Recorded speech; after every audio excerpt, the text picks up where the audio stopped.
ప్రభూ, నీవు ఉపదేశము చేయు నరుడు ధన్యుడు. నీవు ధర్మశాస్త్రము బోధించు జనుడు భాగ్యవంతుడు. 94వ కీర్తన 12వ వచనము. తపస్సు కాల ధ్యానము 20వ రోజు.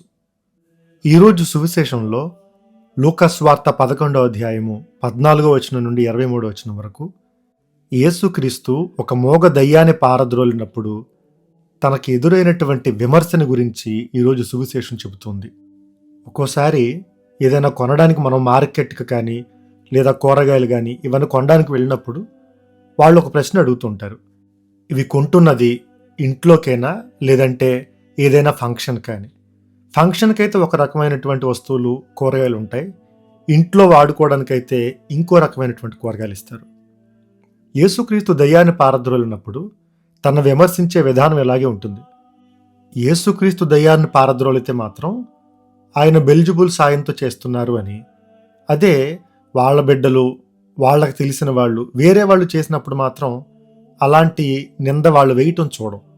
2 రకాలైనటువంటి కొలమానాలు, 2 different standards of judging people. తెలుగులో మనకు ఒక పాత సామెత ఉంది, అత్త కొట్టిన కొండ ఓటికొండ, కోడలు కొట్టిన కొండ కొత్త కొండ అని. దీని అర్థం, అత్త చేతిలో ఓ కొండ పగిలితే ఆ అత్త అంటుందంట, ఇది ఎలాగో ఓటికొండ, నేను పగలగొట్టకపోయినా దానంతటకి అదే పగిలేది అని సమర్థించుకుంటుంది. అదే కోడల చేతిలో ఒక కొండ పగిలితే కొత్త కొండ నిన్నే కొనుక్కొచ్చారు, పగలగొట్టేసిందని నిందలు వేయటం. మనం చేస్తే ఒకటి, వేరే వాళ్ళు చేస్తే ఇంకొకటి. ఇలా ద్వంద్వ ధోరణి అనేది మనకు మన జీవితంలో కనిపిస్తుంది, ఈరోజు సువిశేషంలో కనిపిస్తుంది. తరచుగా మనం వేరే వాళ్ళ పట్ల ఇలా ప్రవర్తిస్తూనే ఉంటాం. వేరే వాళ్ళు మన పట్ల ఇలా ప్రవర్తించినప్పుడు దీనికి మనం బాధితులుగా దీనికి గురవుతూనే ఉంటాం. ఈరోజు యేసుక్రీస్తు సువిశేషంలో మోగ దయ్యాన్ని పారద్రోలుతారు. మాటలాడలేనటువంటి ఒక మోగ దయ్యాన్ని పారద్రోలితే ఆయన విన్నటువంటి మాటలు, మనుషులు మాట్లాడే మాటలు, ఇవి 2 కూడా ఒక బలమైనటువంటి గుర్తుగా కనిపిస్తాయి మనకి. మాట్లాడలేని దయ్యం వీళ్ళ ద్వారానే మాట్లాడుతుంది. అసలు యేసుక్రీస్తు చేసినటువంటి ఆ అద్భుతాన్ని చూసి 3 రకాల స్పందనలు కనిపిస్తాయి. ఒకటేమో కొంతమంది ఆశ్చర్యపడ్డారు అని, పరిసయ్యులేమో ఇతను బెల్జబుల్ సాయంతో చేస్తున్నాడు అని, మరికొంతమంది ఏమో ఆయన పరీక్షించాలనుకుని పరలోకం నుండి ఒక గుర్తు చూపించమని అడుగుతున్నారు. తాను చేసినటువంటి ఒక మంచి పనికి స్వయాన యేసుక్రీస్తుకి ఎదురైనటువంటి అనుభవాలు ఇవన్నీ. ఓసారి నరకంలో ఉన్నటువంటి దయ్యాలన్నీ కూడా మీటింగ్ పెట్టుకున్నప్పుడు మనుషులందరూ మంచివాళ్ళుగా మారిపోతున్నారు, అందరూ ప్రార్థనలు చేసుకుంటూ ఉన్నారు, మనం ఏం చేయాలో మనకు అర్థం కావట్లేదని అందరూ మాట్లాడుకుంటూ ఉన్నప్పుడు దీన్ని ఎలా ఆపాలి, ఎలా అడ్డుకోవాలని అందరూ కూడా ఉపాయాలు ఆలోచిస్తూ ఉన్నారు. అందరూ రకరకాల ప్రతిపాదనలు చేశారు, రకరకాల సలహాలు సూచనలు ఇచ్చారు. వాళ్ళలో ఒక ముసలి దయ్యం ఇచ్చినటువంటి సలహాని చివరికి వాళ్ళందరూ పాటించారు. అదేంటి అంటే ఇంగ్లీష్లో the changing of the sign posts అని అంటారు. అంటే మనం ఏదైనా ఒక రోడ్డు మధ్యలో జంక్షన్లో ఉన్నప్పుడు ఈ ఊరు వెళ్తే ఎటు వెళ్ళాలి, ఆ ఊరు వెళ్తే ఎటు వెళ్ళాలని బోర్డులు రాసి ఉంటాయి. ఇటువైపు విజయవాడ 50 కిలోమీటర్లు, అటువైపు చెన్నై 300 కిలోమీటర్లు అని రాసి ఉంటుంది. ఆ 2 బోర్డులు మార్చమని చెప్పిందంట. ఆ బోర్డులు మారితే మనం ఏం చేసినా కూడా సరైన గమ్యాన్ని మనం చేరుకోలేము. ప్రస్తుతం మన సమాజం ఉన్న పరిస్థితి ఎలా ఉంది అంటే, అబద్ధాన్ని నిజం అని పిలుస్తుంది, చెడును మంచి అని పిలుస్తుంది, తప్పును ఒప్పు అని పిలుస్తుంది. ఇలా చేస్తే ఏమవుతుంది అంటే ఏది మంచి ఏది చెడు అనేటువంటి విచక్షణ కొన్ని రోజులకు పూర్తిగా పోతుంది. ఈరోజు సువిశేషంలో ఏం జరుగుతుంది? మోగ దయ్యాన్ని పారద్రోలిన ఒక అద్భుతం చేసినా కూడా దాన్ని దయ్యం పేరుతో జరుగుతుంది అనేటువంటి ఒక ట్యాగ్, ఒక లేబుల్ని యేసుక్రీస్తుకు అతికించేసరికి అది మంచా చెడా, దయ్యం చేసిందా దేవుడు చేశాడా అనేటువంటి ఒక కన్ఫ్యూషన్లో ఉండిపోతారు. అలాంటి స్థితిలోకి మనుషుల్ని నెట్టేది అబద్ధవాదం. అందుకే యోహాను సువార్త 8వ అధ్యాయం 44వ వచనంలో యేసుక్రీస్తు ఇలా అంటారు, మీరు మీ తండ్రి యగు సైతాను సంతానము, మీ తండ్రి కోరికలను నెరవేర్చకోరుచున్నారు. అతడు మొదటి నుండి నరహంత, సత్యమునకు నిలబడడు, ఎలైనా సత్యమనున్నది వానిలో లేదు, అబద్ధమాడుట వానికి స్వభావ సిద్ధము, ఎలైన వాడు అసత్యవాది, అసత్యమునకు తండ్రి. అబద్ధం చెప్పటం అనేది, నిజాన్ని అబద్ధంగా మార్చటం అనేది ఎంత దారుణమైందో సాతానుతో అబద్ధాన్ని పోల్చేటువంటి విధానంలో మనకి ఇక్కడ అర్థమవుతుంది. నేనే సత్యము అని యేసుక్రీస్తు చెప్పారు. సత్యవాదం అనేది దైవత్వం. దానికి వ్యతిరేకంగా ఉన్నది ఏదైనా కూడా అది అబద్ధం, అది సాతానుకు సంబంధించింది. దీనిలో ఏ విధమైనటువంటి వివరణలు కానీ, సంజాయిషీలు కానీ, ఎలాంటి సమర్థింపు కానీ దీనిలో పనిచేయదు. కానీ మన నైతిక జీవితం ఎలా ఉందంటే అబద్ధాన్ని కూడా సమర్థించుకునే పరిస్థితుల్లో ఉన్నాం. ఎవరైనా ఎక్కడున్నావో అనేటువంటి ఒక ప్రశ్న అడిగినా కూడా దానికి సరిగ్గా నిజం చెప్పేటువంటి ధైర్యం మనకు లేదు. నేను లేటుగా లేచాను, ఇంకా మొదలవ్వలేదు, ఇంటి దగ్గరే ఉన్నాను అని చెప్పే ధైర్యం మనకు లేదు. వాళ్ళకి అబద్ధ ప్రమాణాలు ఎందుకు చేయటం? 10 నిమిషాల్లో వస్తాను, 20 నిమిషాల్లో వస్తానని ఎవరిని మోసం చేస్తున్నాం మనం? దేవుణ్ణా? మనల్ని మనం మోసం చేసుకుంటున్నావా? దీనిలో ఇంకా భయంకరమైన విషయం ఏంటి అంటే దాన్ని నార్మలైజ్ చేయడం. అంటే ప్రతిరోజు ఇది సర్వసాధారణం, ఇది మామూలే, అబద్ధం చెప్పటంలో ఎలాంటి తప్పు లేదు, అది పాపం కాదు అనేటువంటి ఒక అపోహలో మనం బ్రతికిస్తూ ఉన్నాం. అసలు మనం ఎందుకు అబద్ధం చెప్పాలి? ముఖ్యంగా చిన్న చిన్న విషయాల్లో, మనం వెళ్ళేటువంటి టైం విషయంలో, మనం ఎక్కడున్నాం అనేటువంటి విషయాల్లో, ఏం జరిగింది అనేటువంటి విషయంలో అబద్ధం చెప్పకుండా మౌనంగా ఉండేటువంటి ప్రయత్నం కూడా మనం చేయొచ్చు.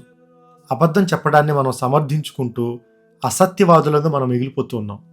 దీనిలో ఇంకొకటి, అబద్ధాన్ని కాపాడి సమర్థించే ప్రయత్నాలు కూడా చేస్తాం. భయంతో అబద్ధం చెప్పాననో, లేదంటే నీ మంచి కోసమే చెప్పాననో, లేదా మొన్న మధ్య ఏదో సినిమాలు చెప్పినట్టుగా నిజం చెప్పకపోవటం అబద్ధం, అబద్ధాన్ని నిజం చేయాలనుకోవటం మోసం. ఎందుకు మనం అబద్ధాన్ని కవర్ చేయాలి? దాన్ని ఎందుకు అందంగా తీర్చిదిద్దాలి? దాన్ని ఎందుకు సమర్థించాలి? అ లై ఈజ్ అ లై. అబద్ధం అనేది అబద్ధం అంతే. దానిలో నిజాయితీ లేదు, దానిలో నమ్మకం అనేది లేదు. అది చిన్నదైనా పెద్దదైనా కూడా. మనం పాప సంకీర్తనాలు చేసేటప్పుడు కూడా అబద్ధం చెప్పాను అనే విషయాన్ని చెప్పేవాళ్ళు చాలా తక్కువ మంది ఉంటారు. ఈ అబద్ధాల్లో కూడా చాలా రకాలు ఉంటాయి. నన్ను నేను మంచివాడిగా చూపించుకోవడానికి చెప్పే అబద్ధం ఒకటి ఉంటుంది. వేరే వాళ్ళకి చెందినటువంటి క్రెడిట్ని, వాళ్ళు చేసిన మంచి పనులు కూడా నా ఖాతాలో వేసుకోవటం, లేదా వేరే వాళ్ళ గురించి ఉన్నవి లేనివి కల్పించి చెప్పటం. వీటిలో మొదటి దానిలో నన్ను నేను మోసం చేసుకుంటే, రెండవ దానిలో నష్టం చేస్తున్నాను, మూడవ దానిలో మాత్రం ఎదుటి వ్యక్తికి తీరనటువంటి నష్టాన్ని, సోదర ప్రేమకు వ్యతిరేకంగా దారుణమైన పాపాన్ని మూట కట్టుకుంటున్నాను. పాప సంకీర్తనలు చేస్తున్నప్పుడు వీటి గురించి కూడా చెప్పాలి మనం. యేసుక్రీస్తు 20వ వచనంలో ఒక వారింపు ఇస్తూ ఉన్నారు. నేను దేవుని వ్రేలితో దయ్యములను వెడలగొట్టుచున్నాను కాబట్టి దైవరాజ్యము మీ సమీపమునకు వచ్చి ఉన్నది అని చెబుతూ ఉన్నారు. ఈ దేవుని వ్రేలితో అనేది పాత నిబంధనలో 2 సందర్భాల్లో మనకు కనిపిస్తుంది. ఒకటి, మోషే 10 అరిష్టాలు ఐగుప్తులో చేసినప్పుడు ఇవి దేవుని వ్రేలుతో జరుగుతున్నాయి అనేటువంటి ప్రస్తావన చూస్తాం. రెండవది, దేవుడు 10 ఆజ్ఞలు రాసినప్పుడు మొదటిసారి మోషే పగలగొట్టినటువంటి పలకల మీద దేవుడే స్వయంగా తన వ్రేలితో రాశాడు అని మనం చూస్తాం. దేవుని వ్రేలితో రాసేదాన్ని సత్యమని పిలిస్తే దానికి వ్యతిరేకంగా జరిగేది అబద్ధం. అది పవిత్రాత్మకి విరుద్ధమైంది. దేవుడికి మనం చేసేటువంటి తీరని అన్యాయం. ఈరోజు మనల్ని మనం ఆత్మపరిశీలన చేసుకుందాం. చిన్న విషయాలకి, అనవసరమైన వాటికి మనం నిజం చెప్పినా కూడా అంత ప్రమాదకరమైంది, లేదంటే మనం నష్టపోయేది ఏమీ లేదు అని తెలిసినా కూడా మనం చెప్పేటువంటి చిన్న చిన్న అబద్ధాలని మనం గమనించుకుందాం. అబద్ధం చెప్పడాన్ని తప్పించుకోవడానికి మౌనంగా ఉండొచ్చు, లేదా మాట్లాడుతున్న టాపిక్ని మార్చొచ్చు. ఎన్నిసార్లు అడిగినా కూడా నేను చెప్పను అని కూడా చెప్పొచ్చు. దానికంటే ఉత్తమమైంది నిజం చెప్పడం. నిజం చెప్పడం అంటే ఏమీ లేదు, మనం తీసుకున్న నిర్ణయాలకి, మనం చేసే పనులకి బాధ్యత వహించటం. అబద్ధం అంటే ఏం లేదు, మనం తప్పు చేసి శిక్ష పడకుండా ఉండడం కోసం మనం తప్పించుకోవడానికి చేసే ప్రయత్నమే అబద్ధం. నిజం ఎలాంటిది కాదు, నిజం గర్భంలో పెరుగుతున్న శిశువు లాంటిది. ఈరోజు కాకపోతే రేపైనా కానీ బయటికి రావాల్సిందే. దాన్ని ధైర్యంగా ఎదుర్కొంటే బిడ్డగా మన చేతిలో ఉంటుంది, లేదంటే నిర్జీవమైనటువంటి నల్లటి శవంలా మన కళ్ళ ముందు నిలబడుతుంది. సత్యవాదులుగా ఉండే కృప కోసం దేవుని ప్రార్థన చేద్దాం.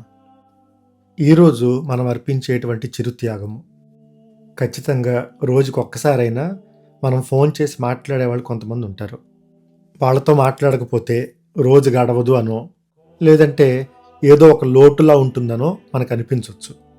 వాళ్ళ ఇంట్లో వాళ్ళు కావచ్చు, స్నేహితులు కావచ్చు, ఎవరైనా కావచ్చు. వాళ్ళతో ఒక్కరోజు మాట్లాడకుండా ఉండే ప్రయత్నం చేద్దాం. మీరు ఉండగలిగితే 2 రోజులు కూడా ఉండొచ్చు. ఇదొక చిన్న త్యాగం. త్యాగం మాత్రమే కాదు, మనకిష్టమైన వాళ్ళతో మనం ఒక్కరోజు మాట్లాడకపోతేనే మనమంత బాధపడితే, మనల్ని సృష్టించి, సంరక్షించి, మనం ప్రార్థన చేసినా చేయకపోయినా కాపాడే దేవుడితో మనం కేవలం ఆదివారం మాత్రమే మాట్లాడి మిగతా రోజులు మాట్లాడకుండా ఉంటే, దేవునితో మన అనుబంధం ఎట్లా ఉంటుందో గమనించుకునేటువంటి ఒక చిన్న పరీక్ష అనుకోవచ్చు. మాట్లాడకుండా ఉండే ప్రయత్నం చేయమన్నాను కదా అని ఉన్నపళంగా ఫోన్లు లిఫ్ట్ చేయకుండా ఉండొద్దు. వాళ్ళు కంగారు పడతారు. కాబట్టి వాళ్ళకు ఒక మాట చెప్పి, ఈరోజు రేపు ఫోన్ చేయనని వాళ్ళకి చెప్పి మీరు ఇది పాటించే ప్రయత్నం చేయొచ్చు. ఈరోజు మనం ప్రార్థన చేసే చిరు ఉద్దేశం, మన కుటుంబాల్లో పూర్వీకుల యొక్క ఆత్మల శాంతి కోసం. మన దగ్గర ఈ ఆచారం పెద్దగా ఉండదు. ఇతర దేశాల్లో, పాశ్చాత్య దేశాల్లో కానీ, ఐరోపా ఖండంలో కానీ ఎక్కువగా masses for the repose of the souls of the family of అని రాస్తారు. అంటే మా పూర్వీకులు, మా కుటుంబంలో ఉన్న పూర్వీకుల యొక్క ఆత్మల శాంతి కోసం అని. ఎందుకంటే మనం సాధారణంగా చనిపోయిన వాళ్ళ కోసం ఎవరి కోసం ప్రార్థన చేస్తాం? తల్లిదండ్రుల కోసం ఖచ్చితంగా చేస్తాం. లేదా మహా అయితే తాతయ్య, అమ్మమ్మ, నానమ్మ వాళ్ళ కోసం చేస్తాం. ఆ ముందు పూర్వీకుల గురించి, వాళ్ళ ఆత్మల శాంతి కోసం ఎవరు ప్రార్థన చేస్తారు? వాళ్ళు చేసిన తప్పిదాలు, వాళ్ళు జీవించిన జీవితం, వాళ్ళు చేసిన పాపాలు, వాటి ప్రభావం మన మీద, మన బిడ్డల మీద పడకుండా ఉండటం కోసం మాత్రమే కాదు, వాళ్ళ ఆత్మలు కూడా ఉత్తరించు స్థలం నుండి దేవుని సన్నిధికి చేరాలని ప్రార్థన చేయటం మన బాధ్యతే కదా. కుటుంబీకులుగా మనమే వాళ్ళ కోసం ప్రార్థన చేయకపోతే కుటుంబీకులను కూడా మనం దిక్కులేని ఆత్మలుగా చేసినట్టు అవుతుంది. కాబట్టి రేపు ఆదివారం మీరు పూజ అర్పించేటప్పుడు మా కుటుంబాల్లో మరణించినటువంటి వాళ్ళ ఆత్మల శాంతి కోసం అని పూజ పెట్టించే ప్రయత్నం చేయండి. కానీ ఈరోజు మాత్రం ఆ ఉద్దేశం కోసం మనం చేసే ప్రార్థన, మనం అర్పించే అర్పణ, మన జపమాల అన్నీ కూడా అర్పణ చేద్దాం. ప్రార్థన చేసుకుందాం. సత్యవంతుడు అయిన తండ్రి, ఈరోజు వాక్యం ద్వారా మాతో మాట్లాడుతూ సత్యవాదులముగా మీ బిడ్డలుగా మేము జీవించాలనేటువంటి ఆహ్వానాన్ని ఇస్తున్నందుకు మీకు వందనములు. స్వల్ప విషయాల్లో ఎవరైతే నమ్మదగిన వాళ్ళుగా ఉంటారో వాళ్ళకే పెద్ద విషయాలు అప్పగించబడతాయని చెప్పారు ప్రభువా. మా జీవితంలో చిన్న చిన్న విషయాల్లో నమ్మదగినతనాన్ని మేము కోల్పోతూ, స్వల్ప విషయాల్లో అనవసరమైన వాటిల్లో కూడా మేము అబద్ధం చెబుతూ ఉన్నాం ప్రభువా. సత్యాన్ని దాచేటువంటి ప్రతిసారి నీ నుండి పారిపోయి దాక్కున్నటువంటి ఆదాములాగా మేము మిగిలిపోతూ ఉన్నాం ప్రభువా. మేము తీసుకున్న నిర్ణయాల్ని, వాటి యొక్క పరిణామాల్ని ఎదుర్కొనేటువంటి ధైర్యాన్ని మాకు దయచేయండి. చిన్న విషయాల్లో కూడా మేము నిజాన్ని చెప్పేటువంటి అలవాటును అలవర్చుకునే కృపను మాకు దయచేయండి. అలాగే ప్రభువా, ఈరోజు మేము అర్పిస్తున్నటువంటి చిరుత్యాగము, మమ్మల్ని ప్రేమించేవాళ్ళు, మేము అధికంగా ప్రేమించేవాళ్ళు, వాళ్ళకి దూరంగా, వాళ్ళతో మాట్లాడకుండా మేము ఏర్పరుచుకునేటువంటి ఈ చిన్న ఎడబాటులో మేము నీ దైవ ప్రేమను కూడా ప్రతిబింబంగా చూసుకునే కృపనివ్వండి.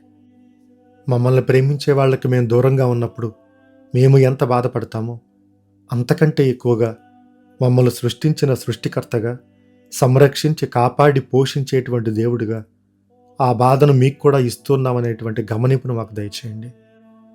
ఈరోజు మేము ప్రార్థన చేసేటువంటి ఉద్దేశాన్ని నీకు సమర్పిస్తూ ఉన్నాం ప్రభువా. మా కుటుంబాల్లో మా పూర్వీకులు, మా తాత తండ్రులు ఎవరైతే ఉన్నారో వాళ్ళందరి ఆత్మలకు నిత్య విశ్రాంతిని ప్రసాదించండి. వాళ్ళు చేసినటువంటి తప్పులకు మమ్మల్ని శిక్షించకండి. వారి తరపున మేము చేసేటువంటి ప్రార్థనల ద్వారా వారికి మన్నింపును దయచేసి నీ పరలోకంలో వారికి స్థావరాన్ని ఏర్పరచండి. తెలిసి తెలియక వారు చేసినటువంటి తప్పులను, పాపాలను, దాని యొక్క ప్రభావాన్ని, దాని యొక్క శిక్షను మా మీద, మా బిడ్డల మీద పడకుండా నీ యొక్క కృపతో ప్రభావం మమ్మల్ని సంరక్షించండి. అమ్మ మరియ తల్లి, ఆయన చెప్పినట్లు చేయుడు అని నీ కుమారుని యొక్క ఆజ్ఞలను మాకు ఇచ్చారు. ఆయన్ను పోలి మేము కూడా సత్యవాదులంగా, దేవుని బిడ్డలంగా జీవించే కృపను మాకు మీ ప్రార్థనా సాయం ద్వారా దయచేయండి. ఈ మనవులన్నిటినీ మా ప్రభు అయిన క్రీస్తు ద్వారా అడిగి వేడుచున్నాము. ఆమెన్. సర్వశక్తి గల సర్వేశ్వరుడు, పితా, పుత్ర, పవిత్రాత్మ మనలను ఆశీర్వదించి కాపాడునుగాక. ఆమెన్.